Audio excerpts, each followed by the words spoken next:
Bonjour mesdames et messieurs, bonjour salut à tous et bienvenue à cette édition d'information sur Camer TV Info, la chaîne d'analyse de l'actu au Cameroun.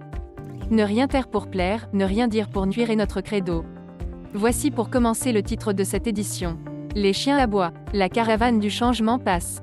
Cette vidéo est réalisée à partir d'une publication de Arlette Framboise Doumbeding sur sa page Facebook.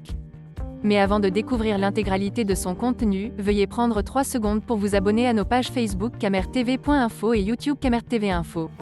Un like et une souscription à nos médias pour ne rater aucune de nos futures publications est fortement conseillé. Voici la teneur du post dans son intégralité. Les chiens aboient, la caravane du changement passe.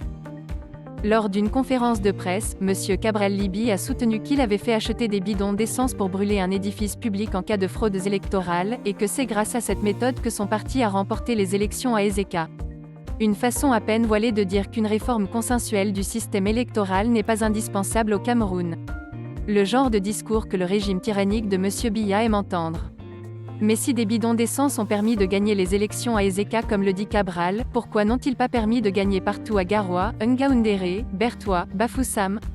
N'y a-t-il pas de l'essence dans ces villes, ou alors les bidons d'essence sont efficaces seulement à Ezeka? Monsieur Cabral Libi est libre de soutenir le régime ou de le caresser dans le sens du poil. C'est son droit le plus absolu. Mais nous avons également le droit d'attirer l'attention du peuple sur les agissements incongrus de ce pseudo-opposant qui veut passer aux yeux de l'opinion comme un opposant. Vous imaginez un opposant en train de multiplier des sorties pour dire qu'une réforme consensuelle du système électoral n'est pas indispensable au Cameroun, pays pourtant reconnu pour ses scandales de fraudes électorales à répétition? Vous imaginez un opposant en train de remettre en question l'importance du consensus dans une démocratie pluraliste? Si Cabral est un tout petit peu cohérent, que va-t-il donc faire à l'Assemblée nationale quand il sait que les bidons d'essence peuvent faire changer les mauvaises lois? N'avez-vous pas ici la preuve que changer les lois dans l'intérêt du peuple n'est pas le combat de Cabral? Quelle autre explication voulez-vous que je vous donne?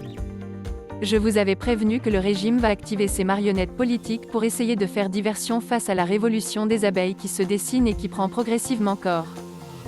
Vous reconnaîtrez ces marionnettes à leur inconsistance logique et à leurs incohérences quasi pathologiques.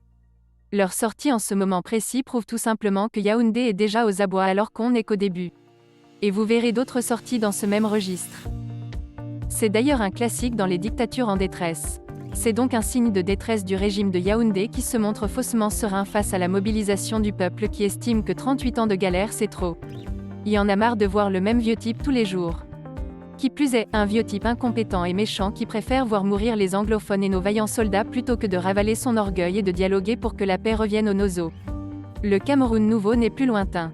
Le ciel lève son voile ténébreux sur un épisode sombre de l'histoire politique du Cameroun sous le règne de M. Paul Biya.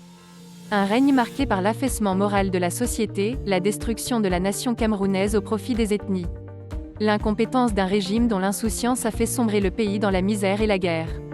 Face à ce tableau sombre, la révolution des abeilles est la lueur du jour qui pointe son nez, chargée d'espoir pour un peuple qui aspire au bien-être et à la dignité due à l'être humain.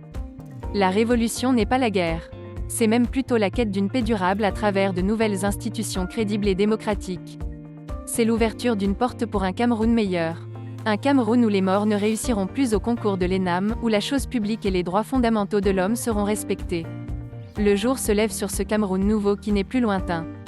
Car dès lors que le peuple a mis la démission de Biya au cœur de ses préoccupations, Paul Biya ne peut que partir. Lui qui en 38 ans de règne n'a jamais voulu mettre le peuple au cœur de ses préoccupations.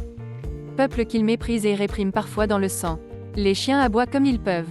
La caravane du changement passe. AFDD, Arlette Framboise Doumbeding. Voici que la publication est terminée. Veuillez prendre 3 secondes pour liker la vidéo et la partager. N'oubliez pas de vous abonner à la chaîne YouTube CamerTV Info. À bientôt pour de nouvelles publications.